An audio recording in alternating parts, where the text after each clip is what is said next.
Your website is useless if visitors can't see your work or contact you. In this video, I will show you how to build clean projects and contact sections using only HTML and CSS.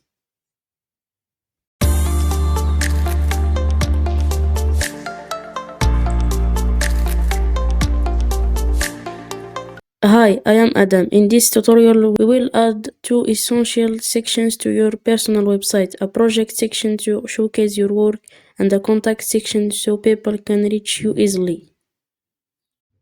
Let's start with the project section. Each project card will have a title, a short description, and a button. We use a grid layout to keep everything clean and organized. Now let's style it using CSS Grid. This creates responsive project cards that look great on any screen. Next, let's add a simple contact section. This keeps the contact section simple and clear, with one strong call to action. And that's it. Now your website shows your work and allows people to contact you easily. In the next video, we'll make everything fully responsive and add smooth animations. Like, subscribe, and keep building your personal website step by step.